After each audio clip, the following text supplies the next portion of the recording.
하나님 말씀 보겠습니다. 누가복음 9장 57절에서 62절까지 보겠습니다.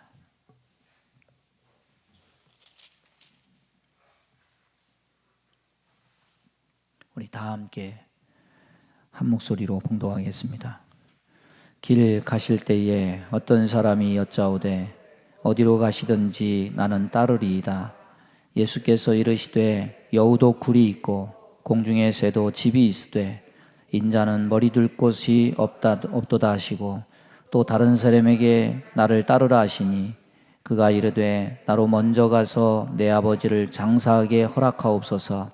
이르시되 죽은 자들로 자기의 죽은 자들을 장사하게 하고 너는 가서 하나님의 나라를 전파하라 하시고 또 다른 사람에게 이르되 주여 내가 주를 따르겠나이다마는 나로 먼저 내 가족을 작별하게 허락하소서. 예수께서 이르시되 손에 쟁기를 잡고 뒤를 돌아보는 자는 하나님의 나라에 합당하지 아니하니라 하시니라. 아멘.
지난 목요일에 우리나라 전남 고흥의 나로 우주센터에서 위성을 발사를 했습니다.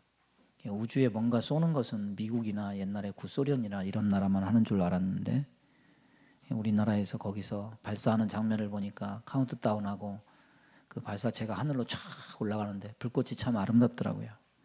야, 우리나라가 참 많이 발전했구나. 누리호라고 이름이 붙여졌는데 이 발사에는 성공했지만 아쉽게도 궤도 진입에는 실패를 했습니다. 그래도 지난번 발사보다는 좀 나은 게 지난번에는 발사도 여의치가 않았는데 이번에는 그래도 발사는 성공했다는 점에서 그때보다 한 단계 업그레이드 진일보했다는 점에서 만족을 가져야 될 것 같습니다. 세계에는 195개의 나라가 있다고 합니다. 위성 발사에 성공한 나라는 몇 나라가 안 됩니다. 만약에 우리나라가 성공을 하면 세계에서 7번째로 하늘에다가 위성을 쏘고 로켓을 발사하는 그런 나라가 된다고 합니다. 이 세상은 무한 경쟁의 사회입니다. 모든 나라가 자국의 이익을 위해서 부단히 노력하고 수단을 강구합니다. 인구는 많고 유용한 것들은 제한적이니까 자연히 경쟁이 생길 수밖에 없습니다. 그런데 사람이 어떤 나라의 이익만 가지고 경쟁하는 것은 아닙니다. 개인적으로 보면 개인도 물론 이익을 추구하지만 그것도 있지만은 관계 속에서 내가 상대방보다는 뭐든지 낫지 않냐 이런 자부심, 자존심을 가지고도 서로 경쟁을 하고 그렇게 합니다. 예수님 제자들 역시 마찬가지였습니다. 평상시에 누가 크냐 이것을 가지고 서로 다투고 싸웠습니다. 누가 크냐 이것을 가지고 싸우는 제자들의 관점은 전부 자기 욕망, 자기 생각, 세상에서의 성공을 기준으로 그렇게 다투고 싸운 겁니다. 그렇지만 항상 예수님의 관점은 욕망과 세상과 탐욕이 아니라 하나님 아버지의 기준으로 그리고 하나님 나라의 기준으로 주님은 항상 말씀을 하시고 제자들을 가르치셨습니다. 세상에 우리 편 내 편을 가르는 편가르기, 갈라치기, 진영 논리가 있습니다. 이런 것의 핵심도 이익 중심, 욕망 중심, 성공과 부와 권력을 많은 사람과 함께 나누지 않고 일부 사람만 독점을 하겠다. 그런 마음이 거기에 숨겨져 있는 겁니다. 가장 잔인하고 예외 없는 참혹함은 여러 일들이 있겠지만은 어떻게 보면 정치와 종교에도 있습니다. 정치 체제가 다르다. 사실 체제가 다르다는 것은 옳고 그름의 문제가 아니에요. 왕정이냐, 민주정이냐, 공화정이냐, 과두정이냐 이런 것은 옳고 그름의 문제가 아닙니다. 다른 것뿐이죠. 그런데 정치에서는 다르면 적이 돼요. 하늘에 태양이 두 개일 수 없듯이 권력을 함께 나눌 수 없기 때문에 적이 됩니다. 그래서 정치에는 부자 관계라도 자비가 없습니다. 종교는 누가 옳고 누가 틀렸느냐 진리의 문제입니다. 그러나 옳고 그름을 정해놓고 다투는 것이기 때문에 아이러니하게 종교 전쟁도 어떻게 보면은 자비가 없습니다. 관용과 사랑과 자비를 외치는 과거 시대의 종교 전쟁이 그래서 가장 참혹하고 잔혹하기 그지없었습니다. 틀리면 사탄이 되고 틀리면 죽여야 됐습니다. 뭔가 나와 다르면 배타적이 돼야 되느냐 없애야 되느냐. 우리나라의 국가관은 특별히 우리나라는 단일민족이라는 자부심이 강하죠. 그래서 대다수 사람들의 국가관은 민족이 같아야 된다. 북한과 민족이 같기 때문에 하나가 돼야 된다. 이런 정서가 지배적입니다. 그러나 세계를 보면 그렇지도 않습니다. 민족이 달라도 한 국가가 되는 예는 수없이 많습니다. 세계 최강의 미국만 해도 인종 전시장이다 부를 정도로 다민족 국가고 러시아도 그렇고 중국도 마찬가지입니다. 수많은 소수민족들이 함께 어우러져 삽니다. 우리가 믿음에 있어서 타 종교를 진리다, 우리 함께 가자 이렇게 말할 수는 없습니다. 그러나 그렇다고 해서 다 죽여 없애야 되느냐. 십자군들이 예루살렘 점령하기 전에 이 예루살렘은 사실은 이슬람교도 살고 유대교도 살고 기독교도 사는 그런 공존하던 도시였다고 알려져 있습니다. 틀리면 죽이는 관계가 아니었습니다. 심판자는 하나님이지 인간이 사람이 사람을 심판하고 그렇게 할 수는 없는 겁니다. 그러나 결국 십자군 전쟁이 일으키면서 결국 적대적 관계가 되고 말았습니다. 누가 크냐 서로 경쟁하는 것이나 누가 우리 편이냐 선동하고 갈라치기해서 우리 편 내 편 가르는 것이나 이 근원에는 다 겉으로 보여지는 어떤 그럴싸한 명분이 있지만은 그 안을 살펴보면 다 뭐가 자리 잡고 있느냐. 인간의 탐욕, 내 기득권, 내 욕망, 내 권리 이런 것들이 거기에 자리 잡고 있습니다. 내게 이익이 되면 친하게 지내고 꿀꺽 삼키고 내게 해가 되면 적이 되고 뱉어버리고 이것은 세상에서도 너무나 닳고 다른 사람들이 사는 그런 삶의 방식입니다. 이런 방식은 절대로 하나님 나라의 관점이 될 수 없습니다. 코로나가 우리에게 많은 아픔과 시련을 주었습니다. 이 시련과 아픔은 지금도 현재 진행형입니다. 신앙적 관점에서 보면 코로나는 우리의 욕망 시험대가 될 수 있습니다. 나의 욕망을 어디까지 부정하고 주님을 따를 수 있는가에 대한 테스트 기간이라고 말할 수 있습니다. 예수 믿는 사람은 나는 하나님의 자녀다, 나는 하나님 백성이다 이렇게 스스로 지칭하고 남들에게 얘기하기도 합니다. 여러분, 하나님의 자녀, 하나님 나라 백성은 어떤 사람입니까? 삶의 방향이 다르고 삶의 방식이 다르고 보는 것이 다르고 생각하는 것이 다르고 판단이 다른 사람이 바로 예수 믿는 사람입니다. 다릅니다. 그렇다면 저와 여러분은 지금 어디로 가고 있습니까? 하나님 나라로 가고 있습니까? 먼저 하나님의 뜻과 그의 나라와 그의 의를 구하면서 살고 있습니까? 아니면은 뭐 어쩔 수 없지, 육신의 욕망, 내 육신의 탐욕을 채우기 위한 삶에서 벗어나지 못하고 여전히 헤매는 삶을 살고 있습니까? 어려움 속에 지나온 삶의 발자취를 뒤돌아보고 방향을 수정하고 삶을 다시 새롭게 해서 위드 코로나 시대에도 여전히 변함없이 예수님과 함께 위드 지저스 할 수 있는 저와 여러분 될 수 있기를 바랍니다. 오늘 첫 번째 보면은, 오늘 본문을 보면 두 사람이 예수님을 찾아옵니다. 한 사람은 새롭게 예수님의 제자가 되고 싶은 사람이었습니다. 57절에 길 가실 때에 어떤 사람이 여짜오되 어디로 가시든지 나는 따르리이다. 마태복음에서는 이 사람을 서기관으로 밝힙니다. 서기관, 그러면 유대 사회에서는 상당히 존경받는 사람입니다. 그런 사람이 스스로 사회적으로 아무런 배경도 없는 예수님의 제자가 되겠다고 하는 것은 대단한 결심이 아닐 수가 없습니다.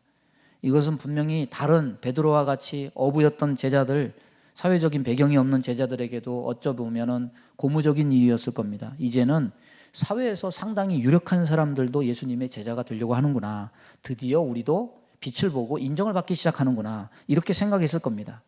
그런데 예수님의 답변을 보면 이 사람의 결심에 상당히 문제가 있었다는 것을 우리는 알게 됩니다. 예수님은 뜬금없는 말씀을 하십니다. 여우도 굴이 있고 공중의 새도 집이 있으되 인자는 머리 둘 곳이 없다. 왜 이런 말씀을 하셨을까요?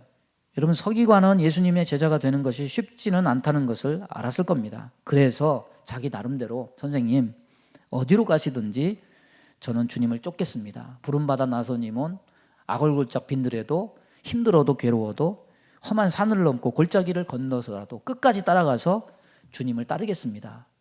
어떻게 보면 괜찮은 말 아니에요? 그런데 이 서기관이 원한 것이 뭐였을까요? 그건 예수님이 원한 것은 아니었어요. 그가 어디로 가시든지 따른다는 이 말은 내가 예수님을 따름으로 어떤 대가가 주어진다고 한다면 따르는 과정이 좀 힘들면 어때? 내가 그 괴로움쯤은 참을 수 있어. 충분히 참고 인내할 수 있어.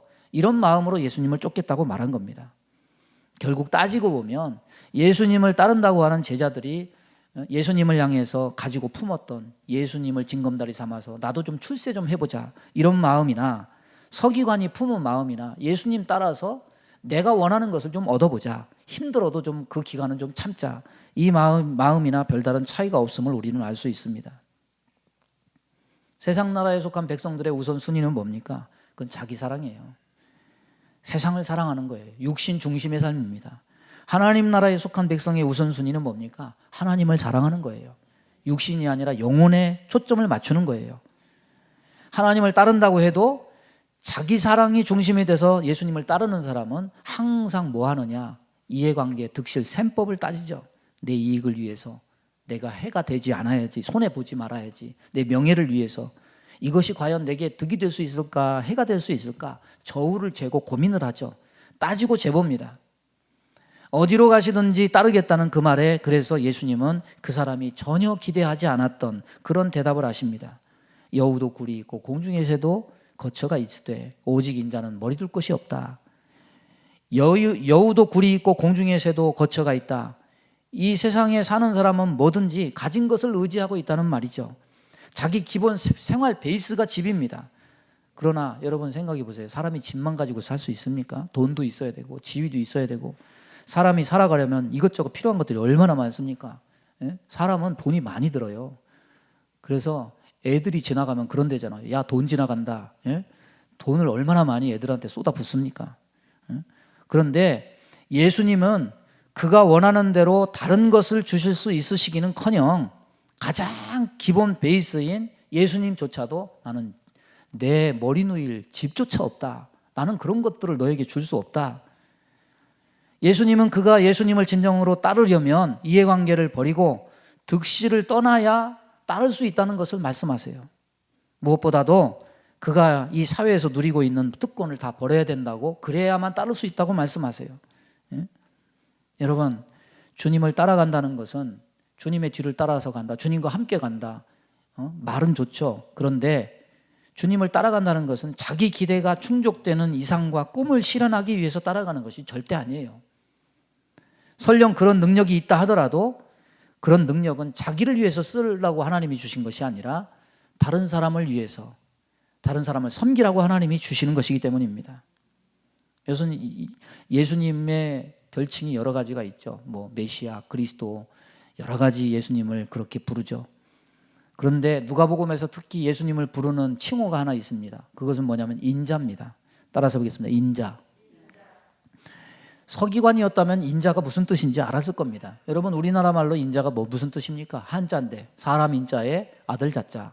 말 그대로죠. 사람의 아들이에요. 예수님은 사람의 아들이기 전에 예수님은 하나님의 아들이십니다. 그런데 하나님의 아들이 육신을 입고 이 땅에 사람의 아들로 태어났다. 이것은 하나님의 아들이 하늘의 영광을 버리고 미천한 이 땅에 고난받으러 왔다. 이것을 말하는 겁니다. 따라서 인자다 이렇게 말한 것은 하나님의 백성을 위해서 하나님의 아들이 이 땅에 고난받는 종으로 왔다. 이것을 의미하는 겁니다. 예수님이 자신을 처음부터 그리스도라고 말하지 않으셨습니다. 그리스도 메시아는 영광의 칭호예요. 그런데 인자는 고난받는 종입니다. 자기 백성의 죄를 짊어지고 고통받는 종이 인자입니다.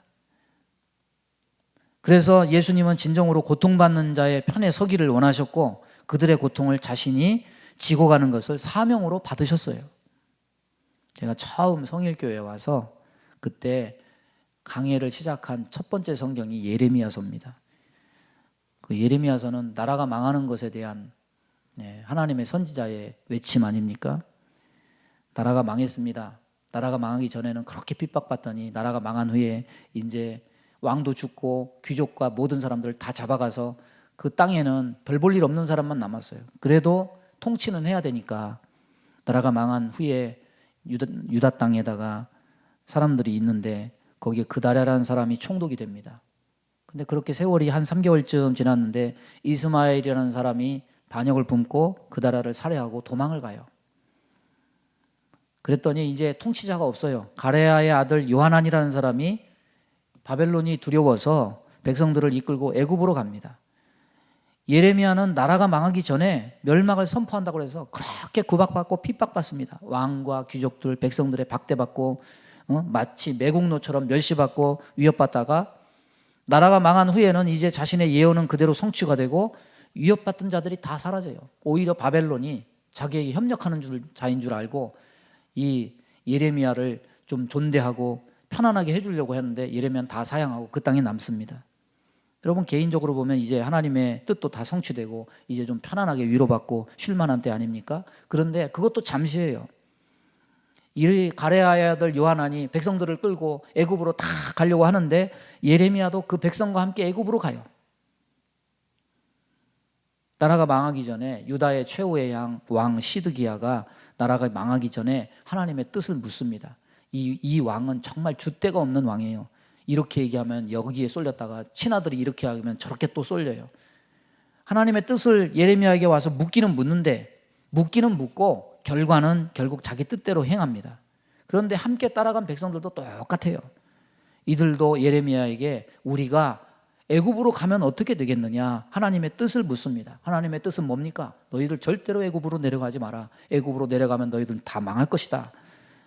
너희들 바벨론을 두려워하지 마라. 바벨론 사람들이 너희를 해치지 않을 것이다. 그러니까 너희들은 유다 땅에 남아라. 머무르라. 이것이었습니다. 자기들이 원하는 대로 애굽행을 축복해 주지 않고 그 예언이 거기에 맞지 않으니까 저주의 메시지가 오니까 저들은 이 예레미야를 향해서 뭐냐면 네가 바벨론의 사주를 받아서 지금 거짓말을 행하는 거지, 이렇게 하면서 또 예레미야를 핍박을 합니다. 그리고 더 기가 찬 것은 뭐냐면 자기들이 옛날에 하늘 여신에게 제사를 드렸을 때는 정말로 핍박을 당하지 않고 고난이 없었는데 그 제사를 드리지 않고 나서 우리가 이렇게 어려움을 당하게 되었다. 어렵게 된 원인을 하나님을 떠난 데서 찾지 않고 엉뚱한 데서 찾아요. 이걸 보면서 탄식이 나오죠. 야, 이 사람들은 처음부터 하나님 믿는 사람이 아니었구나. 저들은 혼합 종교 사상을 가진 사람들이었어요. 듣겠다, 순종했다, 이게 다 거짓말이에요. 제가 이 본문을 접했을 때 막 붕괴가 일어나죠. 이 나쁜 놈들이네 이거. 이 저주받아 마땅한 놈들이다. 어떻게 하나님을 이렇게 우롱할 수 있는가, 이런 마음이 많았어요. 근데 이 본문 다시 보니까 거기에 뭐가 읽혀지느냐, 하나님 아버지의 마음이 읽혀지는 거예요. 예레미야의 개인에게는 그들과 함께 가는 것이 불편하고 꺼려지는 것입니다. 그런데 하나님은 거기에 같이 가라 그래요. 듣지 않을 것을 뻔히 알면서 하나님은 거기에 같이 가라 그래요. 하나님의 뜻은 뭡니까? 패역한 백성이지만 그래도 저들이 회개하고 돌아가기를 원하시는 거예요. 계속해서 하나님은 뻔히 보이는 것에도 계속해서 하나님의 뜻을 알려줘요. 아, 하나님 아버지는 정말 자비와 긍휼이 풍성하신 분이구나. 내가 보기에도 화가 나는데 하나님은 아무리 패역해도 그 백성이 망하기를 원하지 않으시는구나. 여러분, 이 예레미야 삶을 보면 정말 답답해요. 사명을 받으면 좀 편안하길 원하고 좋은 결과가 있어야지.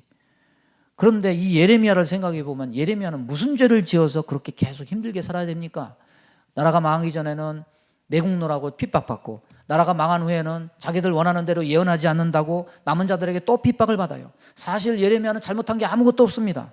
단지 하나님 뜻을 전하라는 명령에 순종함으로 그렇게 힘든 삶이 주어진 겁니다. 처음부터 그의 사명은 전하는 것이지만 사실 예레미야가 하나님 말씀을 전하기 전에 하나님은 그 결과에 대해서 미리 말씀해요. 저들의 마음이 금강석 같아서 네가 전해도 절대로 저들은 돌아오지 않을 것이다. 그러나 듣든지 안 듣든지 너는 네 할 일을 해라. 너는 말씀을 전파해라. 실패된 결과가 그의 사명의 정해진 결과였습니다. 여러분, 하나님 섬기면, 내가 하나님 섬기면 하나님이 나에게 평안한 길을 주시겠지. 하나님이 섬기면 코로나도 다 물러가겠지. 병도 나에게 걸리지 않겠지. 하나님이 섬기면 사업도 잘 되겠지. 여러분, 그게 안 되면 어떡하겠습니까? 하나님을 섬기면 내가 원하는 결과가 안 나와도 과연 여러분 주를 믿고 따르겠습니까? 이것은 쉽게 말할 수 있는 부분이 아니죠. 주님은 말씀하시는 거예요. 서기관에게 말씀하시는 거예요. 네가 나를 따른다고 해서 네가 원하는 결과, 평안한 삶, 세상적인 부, 집도 주어지지 않을 수도 있다. 평안은커녕 나는 등을 뒤일 집도 없다. 그래도 과연 너는 나를 따르겠느냐? 이해관계를 떠나서 나를 따르겠느냐? 고난받는 종인 나처럼 십자가를 지고 나와 함께 갈 수 있겠느냐? 주님은 지금 서기관에게 그런 얘기를 하고 있는 겁니다. 여러분, 예수 믿으면 복 받는다는 말을 믿습니까? 또 이렇게 얘기하니까 하나도 아멘을 안 하시네. 예수 믿으면 복 받습니까? 안 받습니까? 아멘이죠. 그러나 해석이 다르죠. 우리의 기대와 성경이 말하는 해석이 다른 거예요. 예수 믿어 복 받는다는 말은 잘 해석하고 잘 이해해야 돼요. 안 그러면은 내 식대로 복 받는다니까 내가 꿈꾸는 집을 주고 성공을 하고 지위를 얻고 이런 거 꿈꾸다가 안 주면은 다 하나님 원망하는 거죠. 내가 원하는 복, 내가 원하는 결과를 두고 복이라고 말한다면 그것은 주님이 말씀하시는 복의 의미와 다를 수가 있어요. 우리는 너무도 주님과 하나님과 동상이몽을 자주 해요. 예수님 시대 세례 요한은 약대 토롯을 입고 메뚜기와 석청을 먹고 살았습니다. 이것은 뭘 의미합니까? 세속의 욕망을 취하고 살지 않았다는 거예요. 세례 요한은 도시에서 외치지 않아요. 여러분, 도시에 가야 사람이 많지 않습니까? 그런데 세례 요한은 어디 가서 외치느냐? 아무도 사람이 없는 광야에서 외치는 자의 소리로 살아요. 그런데 신기한 것은 뭐냐면 그렇게 광야에서 외치는데도 사람들이 그 말을 들으려고 구름대와 같이 몰려오지 않습니까? 자기 존재를 추구하지 않아요. 오늘날 우리는 자기 인생의 정체성, 의미를 추구하기 위해서 몸부림을 쳐요. 유명한 자 되기 위해서, 부를 위해서, 지위를 위해서, 생존을 위해서 발버둥을 칩니다. 그러나 세례 요한은 하늘을 우러러 한 점 부끄러움이 없는 것과 같은 그런 인생의 의미가 되기 위해서 광야에서 몸부림친 게 아니에요. 뭘 위해서 그는 몸부림쳤느냐? 주신 사명에 합당하기 위해서 몸부림을 친 거예요. 자기 존재의 가치를 발견하고 그것을 추구하기 위해서 몸부림친 것이 아니라 그냥 하나님 앞에서, 예수님 앞에서 나는 무가치합니다. 무의미합니다. 나는 무익한 종입니다. 주님은 흥하고 나는 쇠해야 할 존재일 뿐입니다. 고백하는 것만이 그의 존재성이고 정체성일 뿐이었습니다. 예수님은 보여지는 메시아가 아니라 고난받는 인자로서 자기를 소개하시기 때문에 어디로 가든지 함께 하겠다는 뜻을 같이 하겠다는 서기관을 향해서 네가 나와 함께하여 네가 기대하는 그런 결과, 부귀영화, 그런 지위 이런 것이 얻어지지 않아도 함께할 수 있겠느냐 물으셔요. 나라와 나라 사이에 외교를 하죠. 여러분, 나라와 나라 사이에 외교를 할 때 그냥 외교하는 거 아니잖아요. 물밑 작업 다 하지 않습니까? 장관을 보내서 우리는 이걸 줄 테니까 너희는 이걸 달라. 서로 그렇게 교섭한 다음에 그 다음에 조인식을 멋지게 하는 거죠. 네? 함께 나눌 이익이 있을 때 친구가 되는 거예요. 그런데 함께 나눌 이익이 없으면 바로 나라로 뒤돌아서요. 적이 됩니다. 여러분, 그래서 이 나 중심의 삶, 이익 중심의 삶, 육신 중심의 삶, 세상 중심의 삶은요, 신의가 없습니다. 의리라는 게 없어요. 이익 없으면 바로 나라도 돌아섭니다. 이익을 주면 친구고 이해관계가 안 맞으면 적이 됩니다. 우리는 예수님을 그런 식으로 대할 때가 많지 않아요? 주님은 우리에게 묻습니다. 너에게 육신의 이익이 되지 않고 네가 기대하는 만큼 얻는 것이 없어도 나를 따를 수 있겠느냐? 섭섭이가 들겠느냐? 아니면 화가 나겠느냐? 여러분, 만약에 그렇다면 이 사람은 사람의 아들, 고난받는 종이신 예수님과 함께 할 수가 없는 겁니다.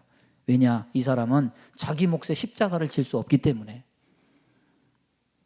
주님 가신 길을 외면하고 내가 원하는 이익과 내가 원하는 영광이나 받겠다는 다른 꿈을 꾸는 사람은 그래서 하나님 나라에 합당한 자가 될 수 없다. 주님은 우리에게 교훈하고 계신 겁니다. 오늘 두 번째 보면 예수님이 만나셨던 또 한 사람이 있습니다. 이것은 이미 제자된 사람인데 여기에 보면 아버지를 장사하고 와서 다시 따르겠다고 말합니다. 59절에. 아마도 예수님 제자 중 한 사람이 부친의 임종을 앞두고 있었던 것 같습니다. 부친의 임종을 지켜보고 장사 지낸 후에 일정한 시간 곡을 한 후에 예수님께 다시 돌아오겠습니다. 어떻게 보면 인간 상식으로, 인간의 윤리 도리로서 당연한 거 아닙니까? 그런데 예수님은 거절하셔요. 죽은 자들로 저희 죽은 자를 장사하라. 이 상식적인 관점에서 볼 때 이해가 안 가는 것은 물론 어떻게 이럴 수가 있나 거부감까지 듭니다. 그런데 여기에는 이유가 있겠죠. 왜 이렇게 말씀하셨는지. 여기 첫 번째로 보면 죽은 자들은 죽은 영혼을 말하는 게 아니에요. 말하자면 세상 말로 귀신들로 와서 저들 장사하게 하라 이런 말이 아니에요. 여기 죽은 자들은 그의 유족들을 말해요. 왜 이 죽은 자들이라 하면 저들이 예수님을 믿지 않으니까, 영혼이 죽었으니까 죽은 자들이라고 말하는 거예요. 성경은 예수를 믿음으로 하나님 관계가 살아난 자만 새로운 피조물로 여깁니다. 육만 산 것은 산 것이 아니죠. 영혼이 죽었으니까 죽은 거예요. 부모의 장례는 어느 민족 할 것 없이 인륜지 대사 중에 하나입니다. 특히 유대인들에게 있어서는 더더욱 그러고 우리 민족과 비슷한 공감대가 있어요. 그래서 유대의 관습을 기록한 메길라라는 책을 보면은 이렇게 거기 기록되어 있습니다. 부친의 장례는 토라의 연구나 할례, 심지어 어떤 율법 준수나 성전 봉사보다도 우선한다. 이렇게 되어 있을 정도입니다. 그렇다면 율법으로 보나 해석으로 보나 정서로 보나 부모 공양, 부모를 장사하고 와서 예수님을 따르겠다는 말은 당연한 것인데 주님은 어떻게 보면 반율법, 반정서의 말을 하고 계신 겁니다. 어떻게 보면 예수님이 율법을 모독하고 전통을 깨뜨리는 자라는 비난이 가해진 것은 이런 면에서 보면 어쩌면 당연한 일인지도 모릅니다. 그렇다면 예수님이 그렇게 인륜 일륜지 대사도 거절할 만큼 부모에 대와 가족에 대한 윤리마저 무시한 그런 만큼 반인륜적인 분이셨는가? 결코 그렇지 않습니다. 예수님만큼 부모를 공경하고 이웃을 사랑한 분이 없습니다. 어려서 예수님을 일심으로 공경했고 십자가에서 운명을 앞둔 그 시간에 뒤에 남은 모친 마리아를 걱정하셨던 분이 바로 예수님이에요. 그렇다면 그의 가족들이 하나님과의 관계가 회복되지 않은 죽은 자라는 것은 알겠는데, 그래도 그렇지 주님 자신도 그토록 가족을 소중히 여기셨으면서 왜 이렇게 야박하고 엄하게 말씀하시느냐? 이것은 부친의 장례가 필요 없다, 그 말이 아닙니다. 이것은 뭘 의미하는 거냐? 하나님 나라의 시급성, 그것이 더 먼저다, 이것을 우리에게 교훈하는 거예요. 부친이 위독하다고 하지만 실제로 임종을 언제 할지 몰라요. 또 죽은 후에 모든 상이 다 끝나려면 1년이나 2년이 걸릴지도 몰라요. 부친을 장사하는 일이 그래서 하루 이틀에 끝나는 일이 아니에요. 그런데 지금 예수님에게 주어진 시간은 3년 중에 2년이 훌쩍 가버렸어요. 이제는 1년도 못 남았어요. 십자가와 부활을 말씀하신 것이 1년 남겨놓고 시작됐는데 그 시점은 지금 1년도 안 남은 시점입니다. 부친 장사 지낸다고 저가 부친 장사하러 긴 시간을 비우는 동안에 예수님은 벌써 십자가 지시고 하늘로 승천하시면 어떡합니까? 다 끝나는 거죠. 예수님에게는 지금 1분 1초가 너무 중요합니다. 영혼을 건지는 일은 차차 미루면서 할 성질의 것이 예수님에게는 아니에요. 예수님에게는 그것이 가장 시급한 일이었습니다. 여러분, 물에 빠져 죽어가는 사람 보고서 잠깐만 있어봐, 이런 사람은 없어요. 그게 제일 우선순위가 되는 거예요. 마찬가지로 영혼을 살리는 하나님 나라의 일은 이 세상에서 최우선적으로 행해질 가장 소중한 일입니다. 따라서 주님의 말씀은 윤리를 무시한 것이 아니라 세상을 떠날 시점이 가까워진 예수님이 당신의 사역의 화급성, 이것을 말씀하신 거예요. 죽은 사람 장례하는 것보다 죽어가는 사람 살리는 일이 더 중요한 것이다, 이렇게 이것을 표현하신 거예요. 여러분, 출애굽이 구원을 상징하지 않습니까? 출애굽에서 애굽을 탈출할 때 어떻게 합니까? 잔치하면서 여유 부리면서 하지 않아요. 지팡이를 짚고 허리띠를 띠고 떠날 채비를 다 하고, 먹는 것도 어떻게 먹으라고 하느냐? 급히 먹으라. 누가복음 14장에 주인이 잔치를 배설합니다. 사람을 이리저리 다 보내요. 불러 모으라 합니다. 그런데 사람은 자기 입장만 생각하고 다 급하지가 않아요. 급한 일이 다 있어요. 뭐라고 얘기합니까? 나는 밭을 샀습니다. 아무래도 그 밭에 가봐야 되겠습니다. 나는 소 5결이를 샀습니다. 한 결이가 2마리, 2마리가 소 쟁기를 함께 이끄니까 5결이면 10마리 샀으니까 부자예요. 나 이거 시험해 봐야 되겠다. 그게 중요하다고 가버려요. 난 장가 들었다. 신혼의 단꿈에 빠졌으니까 내 행복에 거기에다가 침해하지 마라. 여기에는 전부 뭐만 있습니까? 자기 개인에 속한 이익과 자기의 재물과 자기의 행복만 있어요. 하나님 나라 잔치는 이렇게 중요성에 있어서 자기 욕망과 자기 탐욕과 자기 이익에 있어서 다 홀대를 받아요. 내 먹고 사는 것보다 더 중요한 것은 없다면서 이것이 나의 이익, 나의 재물, 나의 행복이 하나님 나라보다 더 중요한 순위가 돼요. 누구만 마음이 급합니까? 그 말씀을 보면 집주인만, 잔치를 배설한 주인만 마음이 급해요. 집주인이 화를 내요. 종에게 가서 빨리 시내의 거리와 골목으로 나가서 가난한 자들, 몸 불편한 자들, 맹인들, 저는 자들 빨리 데려오라. 여러분, 집주인이 종들을 막 재촉해요. 예수님 오실 날이 아직 언제인지 모르는데 성경을 보면 구원에 대한 말씀들은 항상 뭔가 긴장이 돼 있고 때를 얻든지 못 얻든지 복음을 전파하라고 말하고 있고 서두르라고 말해요. 한번 물어볼게요. 여러분, 화내는 것이 선입니까? 악입니까? 이렇게 얘기하면 더 꿀먹은 벙어리처럼 얘기를 안 하더라고. 그냥 얘기하시면 돼요. 여러분, 화는 악합니까? 그럼 이렇게 얘기해 볼게요. 불의를 보고 화 안 내고 기뻐하는 것이 잘하는 겁니까? 못하는 겁니까? 그러면 화내는 것 자체가 선입니까? 아닙니까? 악입니까? 선도 악이고 악도 아니에요. 때에 따라서 악이 될 수도 있고 선이 될 수도 있어요. 불의를 보고 화내는 게 정상이에요. 하나님도 우상 섬기는 거 보고 하나님은 절대 기뻐하지 않아요. 화를 내시지. 화 자체가 선이다 악이다 말할 수 없어요. 그러면 여러분, 성질 급한 거는 선입니까? 악입니까? 이것도 마찬가지죠. 하나님도 때로 서두르라고 말씀하셔요.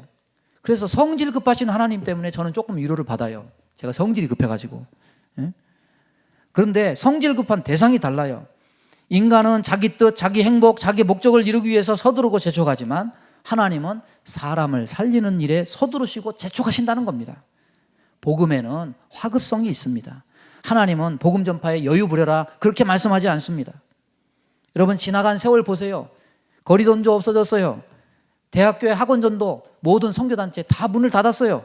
예배도 많이 폐해졌어요. 기도도 하지 않아요. 모이지도 않아요. 기도도 하지 않고 사랑도 식어지고 전도하기도 쉽지 않습니다. 아니 이제는 성도 만나기조차 쉽지 않고 접근하기 어려운 시대가 됐어요. 그러면 손 놓고 먼 산 바라보고 있어야 되느냐? 아니라는 거예요. 손 놓으면 안 됩니다. 구원은 화급한 일이에요. 사람들 사정 봐가면서 하지 말고 급하니까 빨리빨리 해라. 하나님은 우리에게 이렇게 말씀하시는 겁니다. 여러분 하루하루 벌어서 먹고 사는 서민들, 모든 사람들 거의 대부분 우리나라 그런 사람 아니에요? 노년이 준비가 안 된 사람들이 많잖아요. 생계를 위한 일 우리에게는 정말 육신에게는 화급한 일이죠. 하루하루 벌어야 먹고 사니까 정말 가슴 쫄리고 뭔가 뒤쫓이는 느낌, 이런 마음을 갖죠. 그런데 하나님에게는 그것 이상의 재촉하시는 일이 있어요. 바로 살리는 일이에요. 죽어가는 영혼이 수없이 많아요. 자기 영혼 죽는 줄 모르고 사망길로 들어선 자들이 수없이 많아요.